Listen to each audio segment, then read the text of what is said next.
AI를 이용해 가지고 개발자들이 개발을 하면은 아주 기본적으로만 하는 것 같아요.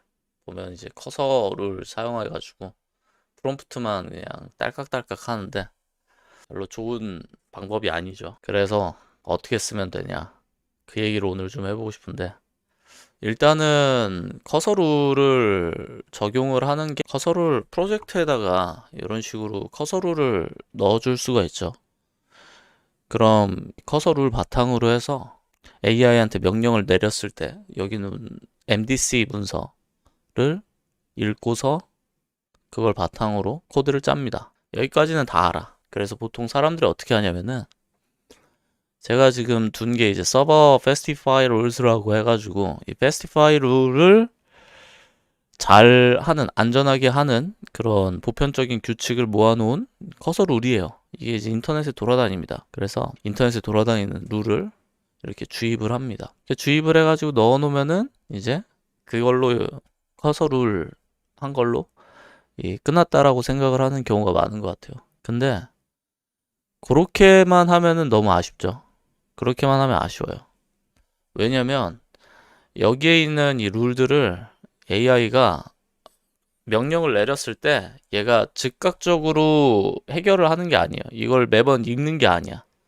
매번 읽지가 않아요. 왜냐면 대화 내용을 기준으로 하면서 여기는 컨텍스트가 너무 커지면 안 되기 때문에 얘네들이 매번 읽지 않아요. 그러면은 매번 읽지 않다 보니까 어떻게 하느냐. 만약에 강제적으로 매번 읽게 하고 싶으면은 여기 apply always apply를 이 true로 바꿔주거나 이런 식으로 선택을 해주거나, 아니면 어떻게 해야 될까요? 여기 description에다가 명시를 해놔야 됩니다. description에다가 어떨 때 이 규칙이 참조되라 라고 규칙을 해야, 설명을 넣어줘야 돼요. 예를 들어서 이제 요거는 제가 베이직 페스티파이 룰스라고 했지만 이건 사실 적합한 디스크립션이 아닙니다. 그럼 뭐라고 하는 게 더 적합하죠?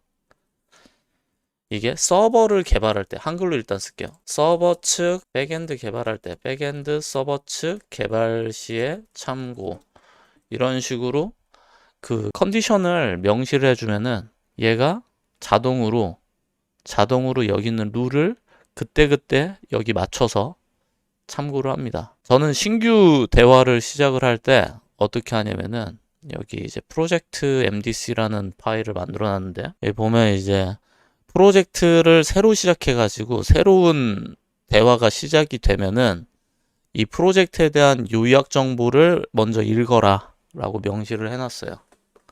요약 정보를 먼저 읽어라. 그럼 이 팔로잉 되는 이 정보들을 먼저 쭉 읽고 그 다음에 뭐를 하던 하라고 한 거죠. 강제적으로.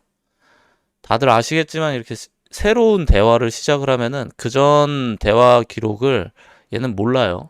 얘는 모르기 때문에 이 새로운 이 프로젝트가 뭔지에 대해서 다시 설명하기보다는 그 프로젝트에 대한 설명을 여기다가 디스크립션에다가 세팅을 해놓고 하면은 얘가 대화를 시작할 때 최초로 이거를 읽고서 시작을 합니다.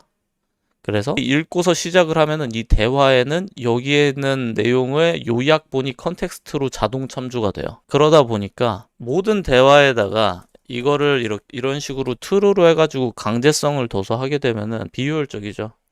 비효율적이기 때문에 필요한 것만 할 수 있도록 이렇게 false로 두고, 그리고 이 description을 넣어줍니다. 참고로 여기는 이 globes라고 하는 거는 이게 적용돼야 되는 그 파일의 형태, 파일의 영역, 그런 걸 정해주는 거예요. 그래서 여기서 제가 지금 wildcard ts 이렇게 하면은 여기 apply to specific file이라고 해가지고 활성화되죠. 그리고 그 기준점은 여기 description 넣어가지고 해주면 되고, 그래서 이 필요한 그 프로젝트 세팅에 대한 거는 디스크립션을 최초로 넣어주면은 그게 이제 베스트다. 그럼 그거를 읽고서 할 수 있으니까. 그리고 그 밖에 할 수 있는 게 구조에 대한 얘기를 좀 할 수 있는데, 구조를 저 같은 경우는 가장 코어가 되는 거는 구조를 아예 넣어버려요. 까먹지 말라고 아예 그냥 넣어버리고, 그리고 그 디렉터리 구조를 넣어주면은 더 베스트입니다. 그래서 보통은 여기다가 이제 넣어주면 되는데, 근데 디렉터리 구조 하나하나 하기가 귀찮잖아요. 저는 일단은 지금 여기 모노레포 구조여가지고 이런 식으로 여러 개 그냥 다 넣어놓은 거고요. 근데 이제 세부 디렉토리 구조까지 다 넣어놓으면 더 좋긴 하죠. 그래서 그 팔로잉 되는 그 세부 디렉토리 구조들은 각각의 프로젝트 안에다가 또 세부 룰을 둬가지고 관리를 해도 상관은 없습니다. 근데 여기까지는 이제 사람들이 다 알아요. 사람들이 많이 알아. 그럼 그 다음은 또 뭐가 있을까? 이제 제가 사용하는 방법 중에 하나가 뭐냐면은 프로젝트가 커지면은 이미 존재하는 기능들이 많아져요. 그래서 백엔드 먼저 설명을 하자면은 백엔드 같은 경우에는 뭐가 많아지죠? 일단 라우트가 많아지죠. 라우트가 많아지면 라우트에 대응되는 이 서비스 코드들이 많아져요. 서비스 코드들이 많아지고 그 밑을 또 담당하고 있는 이 레포지토리 코드들도 존재를 하고요. 그리고 또 스키마도 점점점 방대해지고, 그리고 이제 테이블 간의 조인 관계도 많아지죠. 그러면 얘가 이제 대화를 AI가 작동되는 방식을 좀 생각을 해보면은 대화 내용이 누적이 되면은 그 대화 내용 전체를 컨텍스트를 유지를 안 해요. 계속 요약해가지고 압축해요. 필요 없는 내용을 압축해. 필요 없는 내용을 압축하는데, 예를 들면 여러분들이 처음에 개발을 할 때는 유저에 대한 백엔드 개발을 한참 했어. 유저와 관련된 거, 아주 기본적인 거. 그거 하다가 이제 다음 걸로 넘어갔어. 그래서 뭐 아티클을 개발하기 시작을 했어. 그러면은 이 아티클에 대한 개발이 점점 많아지면 얘가 갖고 있는 전체 토큰 양이, 그 토큰의 그 비율이 높아지겠죠. 전체 토큰 중에.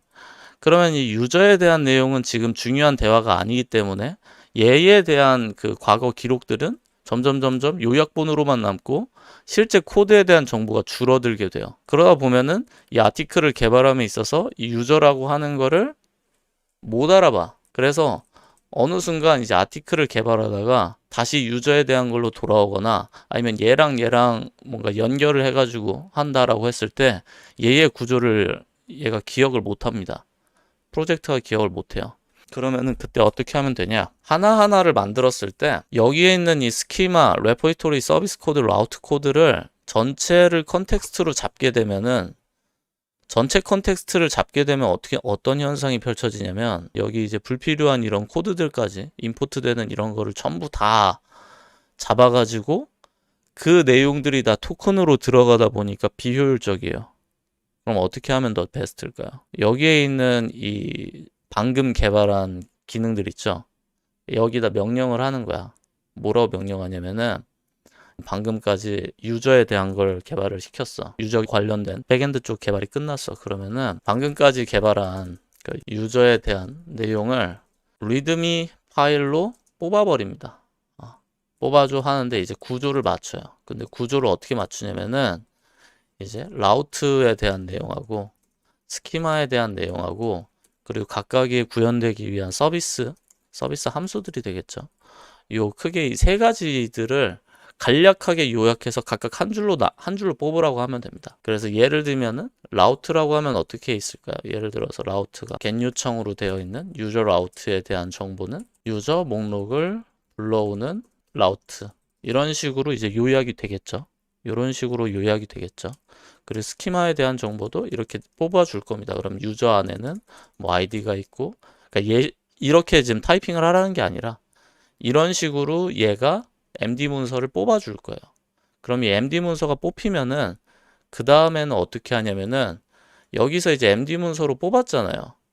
그럼 이 MD 문서를 바탕으로 얘 MD 문서에는 지금 이 라우트 주소, 스키마에 대한 정보, 서비스 함수에 대한 게 한 몇십 줄 안팎으로 나와요.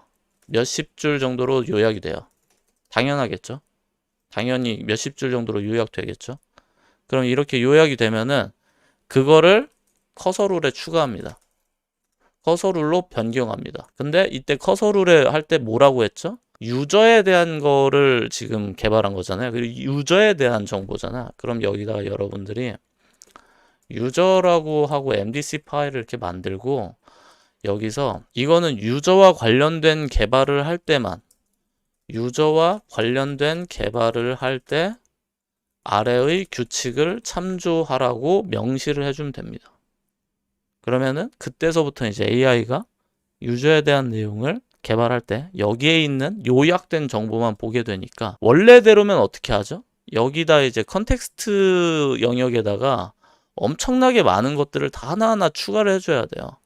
그래서 뭐 서비스 디렉토리 전체를 막 넣어줘야 될 수도 있고, 아니면은 그 해당 테이블에 있는 이런 모든 뭐 스키마 구조나 뭐 서비스 코드 이런 거를 이제 통째로 이런 식으로 잡아가지고 컨텍스트를 이렇게 추가를 해줬어야 되는데, 그럼 이 컨텍스트 추가하고 그리고 내가 바인딩하고자 하는 다른 컨텍스트가 있으면 이것도 초과해가지고 이것만 갖고도 코드 참조가 몇십 줄, 몇백 줄이 발생할 수가 있단 말이야.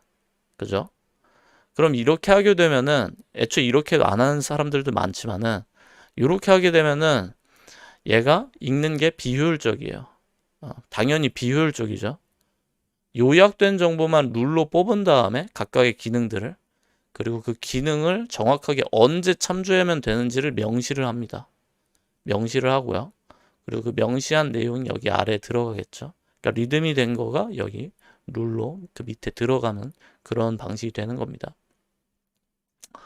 그러면은 아주 깔끔하게 이런 식으로 컨텍스트를 하나하나 다 추가를 해주지 않아도 이 AI가 헷갈리지 않게 되는 거예요. 그래서 사람들이 종종 착각하는 게, 예를 들면 제가 라이브로 개발할 때 이런 식으로 그냥 화면 켜놓고 좀 작게 이렇게 하잖아요. 저도 개발할 때 집중해야 되니까. 근데 이렇게 하다 보면은 금방금방 막 뭔가를 하고 있고, 그리고 AI한테 명령하고 있는 이 모습만 보이실 거예요, 보통. 근데 그렇게 해도 사실 문제가 없는 게, 저는 AI한테 명령만 하는 게 아니라 보통 이제 개발 잘 못하는 친구들은 시켜보면은 이런 식으로 해. 그냥 계속 여기만 보고 있는 거야, 여기만. 여기다가 뭐 개발해라. 그렇게 하고서 어떻게 하죠? 그 다음에 개발자가 하는 게 잘 되나 확인하고요. 그리고 코드 이상한 부분이 있으면, 버그난 부분이 있으면 그 버그난 데만 컨텍스트 딱 잡아가지고 야, 이 부분 고쳐, fix it. 이렇게만 한단 말이야. 그렇게 하게 되면은 매우 비효율적이에요. 특히 이제 코드가 방대해지면은 매우 비효율적이에요.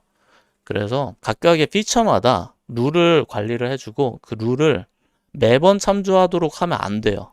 왜냐면 여기가 다 이 컨텍스트에 불필요하게 참조되면 오히려 이해하는데 방해만 되기 때문에 집중이 돼야 되는 것만 넣어주면 됩니다. 그러니까 요거는 최대한 이제 펄스로 관리를 해줘야 된다. 그리고 각각의 기능들이 개발이 되면은 여기 룰에다가 추가를 해가지고 그 룰로서 얘하고 소통을 하는 겁니다. 그러면은 컨텍스트를 내가 명시적으로 여기다 주입을 해주지 않아도 훨씬 얘가 빠르게 정확하게 코드를 처리할 수 있게 되고, 그리고 엄청난 강점 중에 하나는 뭐냐면은 중복 개발을 안 해요. 이렇게 되면은. 왜냐면은 앞서서 여기서 이미 요약본으로서 각각의 라우트에 대한 정보랑 스키마에 대한 거랑 서비스 코드나 이런 거를 다 전달을 했기 때문에 이미 기능들이 있으면은 얘가 또 안 만듭니다. 그러니까 중복 개발이 안 생기는 거예요. 만약에 중복 개발을 모르고 중복 개발이 존재하는지 이렇게 룰로 지정을 안 해주면은 얘가 중복 개발을 해요. 특히 이제 예를 들면 여기 뭐 메시지라고 하는 부분을 막 개발하다가 이 메시지가 관리자랑 연결돼야 되는 무슨 기능을 만든다고 해봐. 그러면은 이 메시지에 대한 컨텍스트는 여기 풍부해. 이해도가 높아. 하지만 관리자에 대한 이해도는 없어. 지금 얘는 기억을 못해요. AI는 여기 주입된 컨텍스트만 갖고 있어요. 언제나. 주입된 컨텍스트만. 그게 아마 토큰으로 치면 12만 8천 개가 보통 이제 한도거든요. 토큰 수로. 그래서 이 한도 내에서만 얘가 기억을 할 수 있기 때문에 이 부분을 몰라요. 그러다 보니까 이 부분을 모르면은 그때그때마다 얘가 몇 개의 파일만 접근해가지고 그때그때 빠졌네 하고서 새로 만들고 하다 보면은 코드가 엄청 지저분해집니다. 그리고 우리가 생각해 봐야 되는 게, 서버 측은 프론트도 마찬가지지만 추상화가 많이 되면은 싱글턴으로 관리되는 유틸리티 펑션들이나 컨피규레이션으로 잡아주는 부분들, 이런 거는 전역에서 하나로만 관리가 되잖아요. 그런 것들에 대한 것도 중복으로 만들 수 있게 돼요. 그러다 보니까 컨피규레이션에 대한 부분도 여기다 명시를 해주시면 됩니다. 파일로. 예를 들면 여기 룰 안에 들어가서 컨피규에 대한 부분을 이런 식으로 MDC 파일을 만들어가지고 사용자가 데이터베이스 설정이나 아니면 뭐 도커 설정이나 아니면은 기타 뭐 API 키, 서드 파티 API 키 이런 설정들은 보통 한 곳에서만 관리하고 다른 곳에서는 이거를 갖다 사용하죠. 최초 설정을 하는 부분은 정해져 있고 다른 곳에서는 그게 오염되면 안 되죠. 그러다 보니까 이런 경우의 수에는 이렇게 이 파일을 참조하라고 명시를 하고 그리고 그게 구체적으로 각각의 프로젝트에서 어디에 존재하는지를 이런 식으로 명시적으로 알려주는 게 필요합니다. 명시적으로 알려주면은 여기에서 관리를 하고 서드 파티에 대한 것들이 파일이 추가돼야 된다고 하면은 이 컨피규에서만 관리를 해라. 이런 식으로 여기다가 명령을 해놓으면은 그러면 오염이 될 일이 없겠죠. 다른 곳이 컨피규 같은 걸로 그런 식으로 사용을 하는 거고요. 프론트도 비슷해요. 프론트는 어떻게 하죠 보통? 프론트는 중앙에 이제 글로벌 스토어가 하나 있잖아요. 글로벌 스토어가 존재를 하면은 그 스토어 디렉토리를 명시를 해줘야 돼요 보통. 디렉토리 구조로 해가지고 스토리지가 들어가야 되는 곳을 명시를 해줘야 되고요. 그래서 프론트 같은 경우는 조금 더 디테일하게 해줄 수 있는 부분들이 몇 가지가 있는데 프론트에서는 주요한 요소 중에 하나 이 상태인데 특히 상태를 관리할 때 룰에다가 뭐를 지정해야 될까 이 persist 돼야 되는 것들이 있을 거고요. 이 persistance를 유지를 해줘야 되는 게 있을 거고 그렇지 않은 경우가 있을 거예요. 그리고 경우에 따라서 이제 네임스페이스가 적용돼야 되는 경우들도 있죠.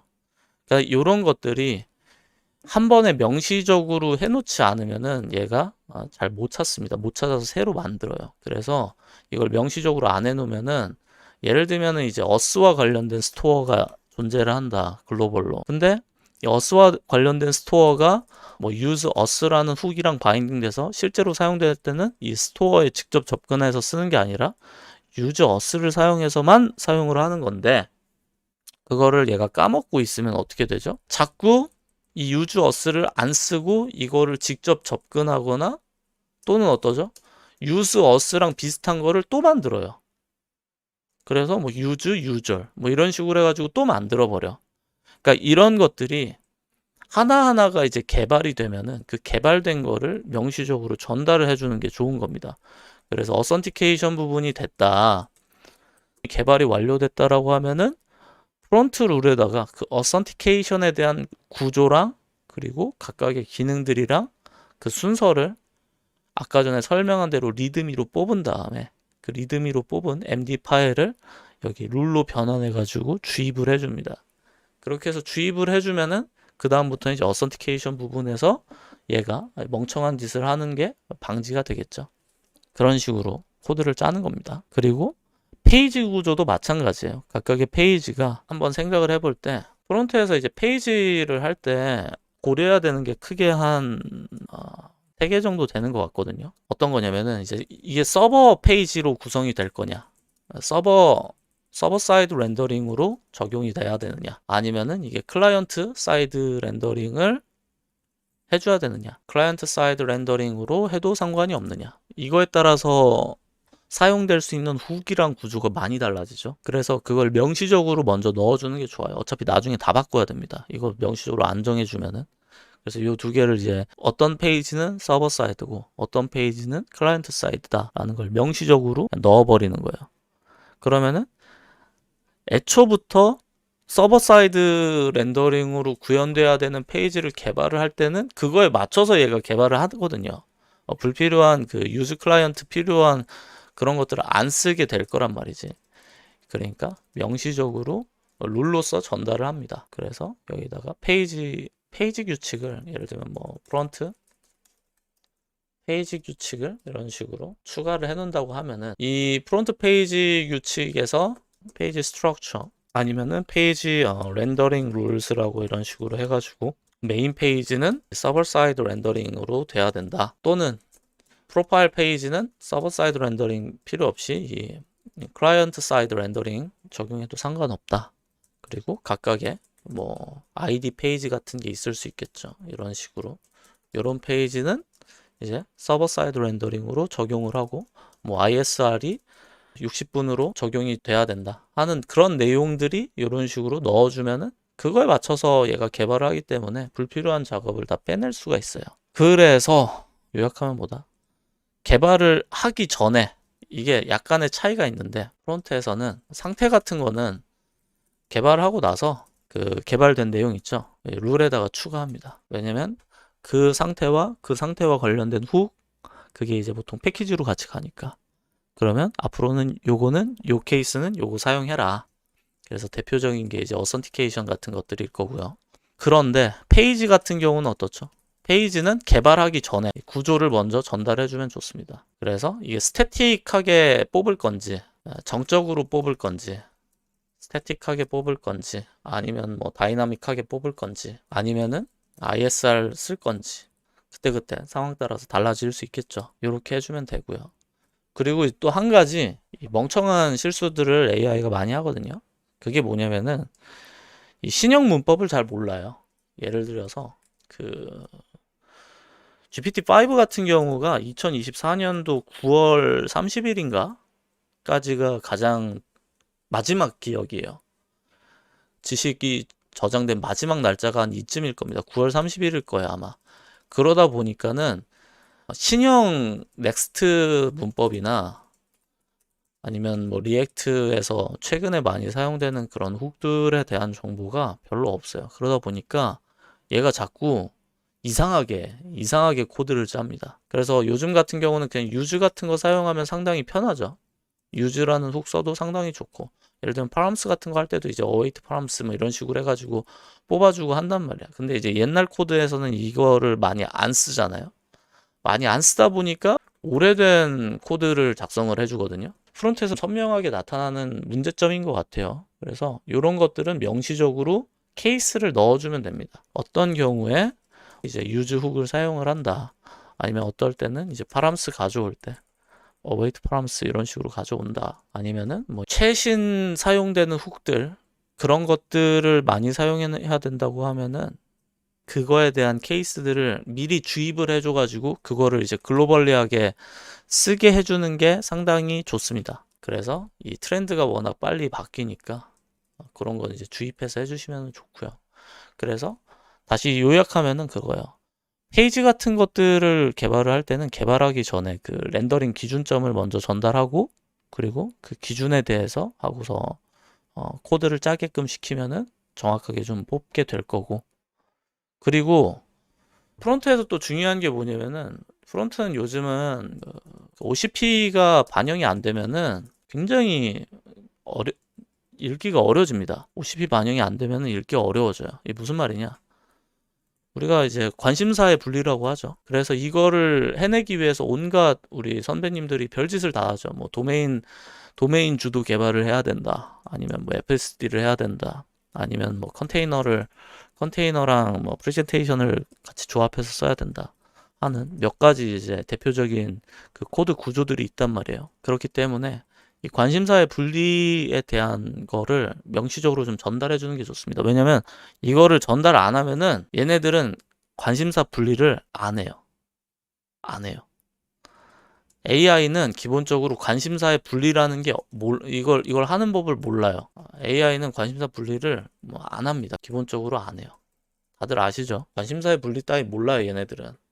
그렇기 때문에 예제 코드 형태로 주입을 해주는 게 훨씬 더 좋습니다. 그래서 컨테이너랑 프레젠테이션을 한 거, 컴포넌트 이런 구조도 많이 사용하죠, 요즘. 그래서 이런 걸로 할 때는 그 컨테이너에 대한 예시랑 프레젠테이션을 한 컴포넌트에 대한 예시를 구체적으로 전달해 주는 게 좋고 이거를 나중에 시키면 어떻게 되냐면은 나중에 시키면은 얘가 코드를 창조를 해버립니다.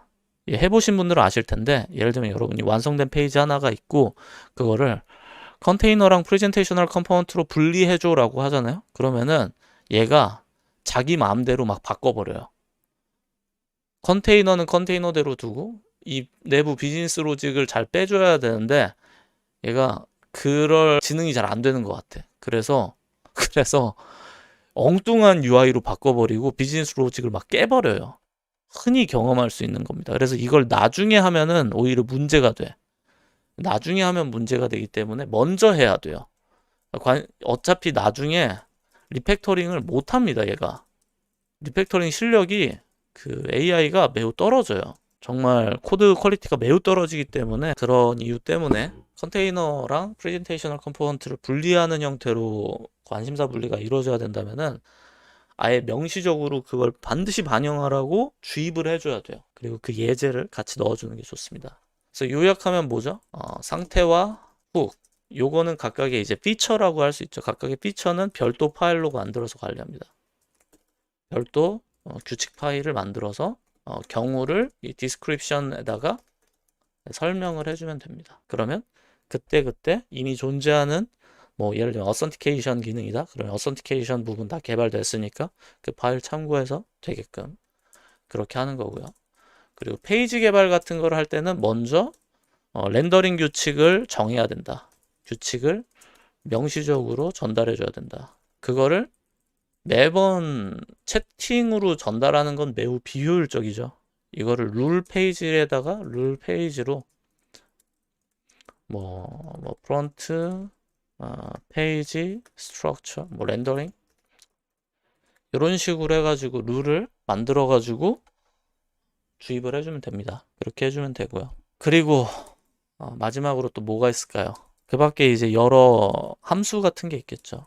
공용 함수나 패칭 함수 같은 거. 패칭 함수 같은 것도 개발이 끝나면은 그거를 어떻게 하면 된다? 서머리를 돌립니다. 서머리를 돌려서 서머리 돌린 것만 룰로 참조시켜요. 각각의 위치 인덱싱 해가지고 룰로 참조시키면은 그러면 됩니다. 그러면은 개발 속도가 엄청나게 빨라집니다. 이해되시죠? 그리고 그 밖에 할 수 있는 거는 뭐 예를 들면 이제 디렉터리 구조예요. 이 공용으로 뭐 프론트백 공용으로 생각할 수 있는 게 이제 디렉터리 구조 이런 거 이제 명시적으로 해주는 게 좋고요. 이렇게 하시면은 코드 성능이 굉장히 빨라집니다. 그래서 이 룰이라고 하는 거를 적극적으로 사용을 해야 돼요. 룰을 잘 쓰면은 컨텍스트 관리를 하기가 상당히 쉽고요. 그리고 컨텍스트 관리를 잘못하면은 얘가 멍청한 코드만 씁니다. 계속. 근데 많은 개발자들이 컨텍스트 관리를 안 해요. 잘 안 하고, 그리고 보통 이런 표현 많이 해요. 아마 많이 들어보셨을 텐데 클로드 코드가 개발 성능이 괜찮다. 그런데 토큰이 금방 소모됐다. 그래서 비싼 모델 써야 됐다. 이게 무슨 뜻일까요? 클로드 코드는 옛날부터 우리가 다 사용해온 이제 클로드 모델이잖아요. 근데 클로드 코드를 사용하려면은 다른 것보다 성능이 좋고 근데 토큰이 더 많이 쓰인대. 이게 뭘까? 토큰을 맥시멈을 더 넓게 잡아가지고 던지니까 그런 거예요.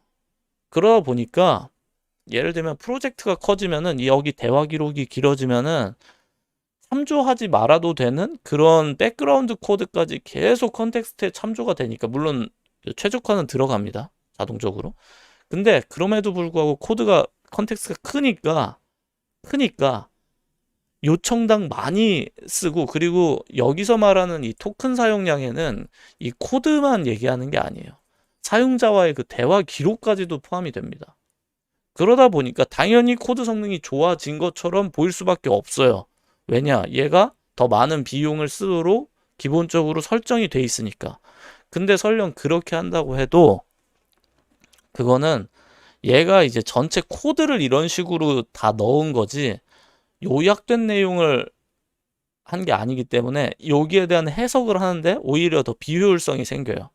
그래서 기능이 개발이 됐고 그 기능 코드들을 전체 이 하나하나 세부 변수까지 볼 필요가 없으면은 요약해서 문서로 만든 다음에 그 문서만 참조하는 게 맞습니다. 그리고 그 외에 컨텍스트는 제거해야 돼요. 컨텍스트를 제거를 하고 그리고 필요한 것만 룰로 관리를 해줘야지 그래야지 성능이 끌어올라지는 겁니다. 그러니까 요약하면 이거예요.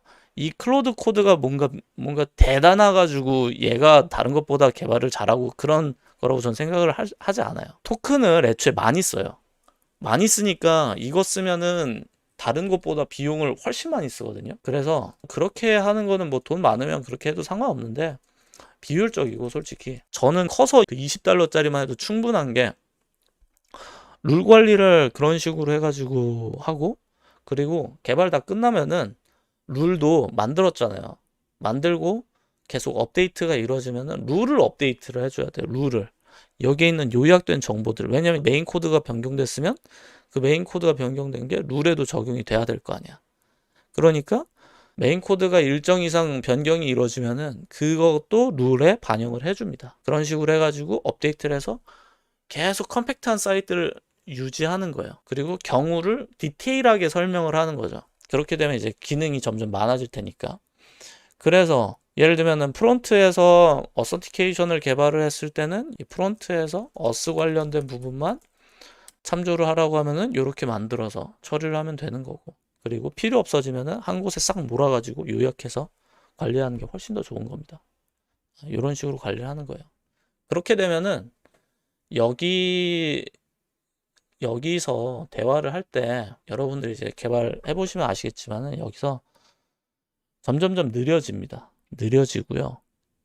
그리고 점점 개발 성능이 떨어져요. 프로젝트가 커지고 어려워지고 하면은 그 이유가 뭐냐면은 당연하게도 얘가 개발한 것도 내가 한 거를 기억을 못 하기 때문이야. 내가 만든 거를 기억을 못 하니까 왔다리 갔다리 하고 다시 검색하고 얘가 요약하고, 근데 그거를 계속 여기다 짜증내면서 야 이거 잘못했잖아, 넌 쓸모없어, 막 이런 식으로 화내고 그럴 필요가 없어. 정확히는 얘가 뭐 하자가 있는 상황이 되는 거는 얘가 구조화된 정보가 없어서 그래요. 구조화된 정보를 넣어줘야 돼. 얘가 막 버벅이기 시작하고 이상한 짓을 한다 그러면은 개발을 중단하고요. 요약을 시키세요. 요약된 내용을 문서로 뽑아요. 문서로 뽑고 여기다 넣습니다. 그렇게 하시는 거예요. 그래서 제가 이제 개발하는 거 보면 사람들이 제가 직접 코드 많이 안 쓰거든요. 타이핑 많이 안 해요. 진짜 경우가 많지 않아요. 근데 맨날 이거 뭐 딸깍딸깍만 하고 있네. 뭐 개발 별로 안 하네. 개발 별로 안 하는 게 아니라 딸깍딸깍을 해도 이 중요한 맥락을 계속 좁혀줘야 돼요. 얘가 집중할 수 있는 포커스 돼야 되는 게 뭔지를. 그러면 훨씬 성능이 좋아집니다.